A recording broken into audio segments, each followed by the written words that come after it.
संत तुकाराम महाराज यांच्या पालखी सोहळ्यासाठी राज्यभरातून अनेक भाविक भक्त हे देहूमध्ये दाखल झालेले, मात्र देशातूनही अनेक भाविक दाखल झाले.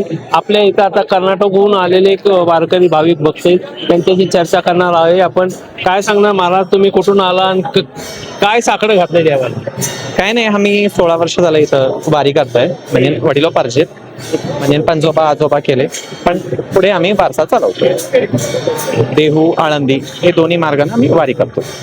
ज्यावेळेस आता पालखी येणार होती, मात्र इथं पाऊस मोठ्या प्रमाणात होता, तुम्हाला वाटलं का पालखीला जायला मिळेल?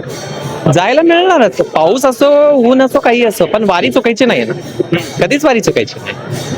कारण की देव संस्थांनी आवाहन केलं होतं की वारकऱ्यांनी जास्त येऊ नका, कारण इंद्रायणी नदी धोक्याची पातळी ओलांडलेली. काय सांगू?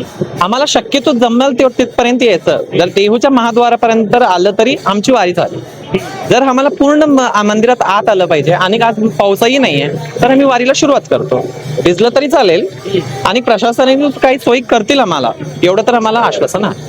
कर्नाटक मधून कोणत्या इथून आले? गुलबर्गा डिस्ट्रिक्ट. गुलबर्गा. हा. शेती वगैरे काय झाली का तिथे? हा, पाऊस नाही अजिबात तिकडे. तिथे पाऊस नाही, अजिबात पाऊस नाही. मग शेती आता करणार की नाही? मग आता वारीला तुम्ही आले, शेती कोण करणार? शेती करतील घरचे, आपल्याला काय करायचं? माऊली, कुठून आला तुम्ही? मी नाशिक जिल्ह्यातून आलोय. मी 4 वर्षापासून माझी कर्मभूमी देहू गावात हा. जॉबमुळे मी देहूतच असतो. ओके. काय काय साखर घालणार प्रभू याला? साकडं वगैरे तर काही नाही, पण माझ्या वडिलांची मिरासी गाद्यावा या तुकोबांच्या प्रेतानुसार आजोबांपासून वारी चालू झाली. 4 वर्षाचा असताना आजोबांच्या खांद्यावरून वारी मुक्ताईनगरला चालू झाली. तो वसा आला वडिलांकडे, वडिलांनी चालू केली आणि तोच पूर्वजन्मीचा संचित म्हणो किंवा काहीतरी पुण्य असावं, तोच वसा आमच्या खांद्यावर आला. आम्ही त्या तुकोबांच्या पालखीची भोई झालो आणि तोच वसा आता पुढे चालू ठेवू.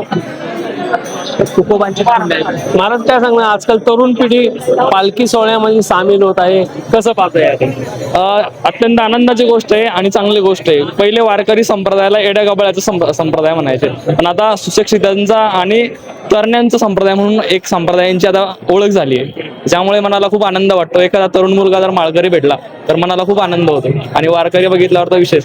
कारण तरुण जेव्हापासून पालखी सोहळ्यात आले, तर या पालखी सोहळ्याला एकदम हायटेक स्वरूप आलेलं आहे. कसं वाटतं? हो, नक्कीच एकदम छान वाटतं, आनंदी वाटतं आणि असं वाटतं की अजून सगळ्या तरुण लोकांनी आलं पाहिजे, पालखीमध्ये अटेंड केली पाहिजे. वर्षामध्ये थोडा तरी टाइम आपण देवासाठी काढला पाहिजे. हा आनंद म्हणजे आपण सांगू शकत नाही, एवढा आनंद असतो.